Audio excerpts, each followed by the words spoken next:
It's been a hard week, really has. It's been a hard week to look at America and you know, the press and everything else and just go, what the hell is wrong? What is going on in America? Can I give you some good news? This is the country that when the Soviets challenged us in space, we doubled down and we landed on the moon within a decade. Nobody thought it could be done. Yesterday's moonshot is today's oil rush. And the great thing is Americans are rising to the challenge in the same way we did back in the 1960s. OPEC tried to kill us. This is really so underreported. OPEC and the Russians and the Saudis, they ramped up oil production back in 2014 to drive the frackers out of business. Sorry. Fracking is really effective, but it is also really expensive. At first, the plan was working until 2016, and then something happened in 2016. Oil rigs began coming back online. Oil production shot back up. OPEC was baffled. How are the Americans doing this? What is happening here? Answer: American ingenuity. We had invented technological breakthroughs that made fracking cheaper and more efficient. So now here's the results. Here's where we stand today. Remember, we're running out of oil and we're never going to, it's peak oil and blah, blah, blah, blah, blah. As of last month, U.S. oil production hit a record high.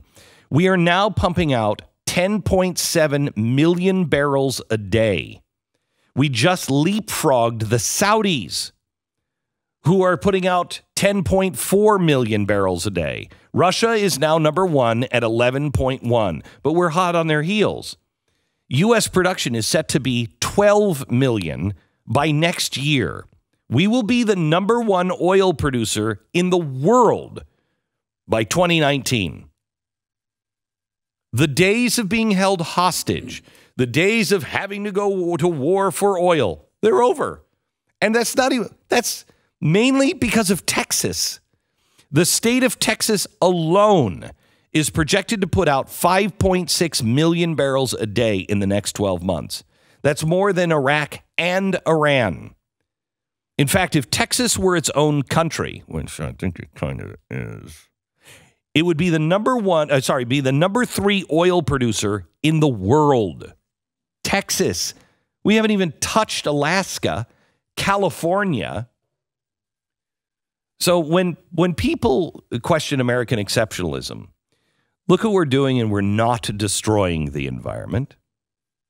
We're not poisoning the fishes in the land. We figured out a better, easier way to do it. Politicians from our own country are rising with the socialist left. They're claiming now that we'd be better off with a different system.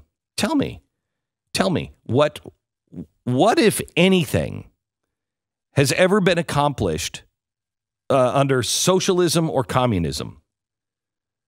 Did the Soviet Union go to the moon? What is it that Venezuela has invented? China's a pretty big socialist communist country. Why aren't they knocking on the door of the world's largest oil producer?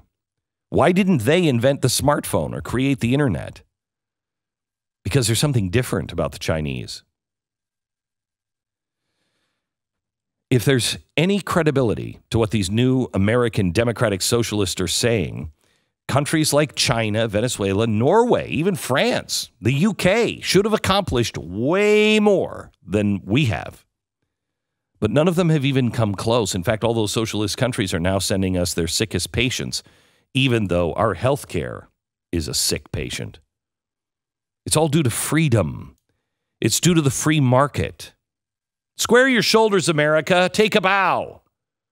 You're continuing to change the world and make it a better, safer, more efficient place, even under hostile conditions, just one innovation at a time.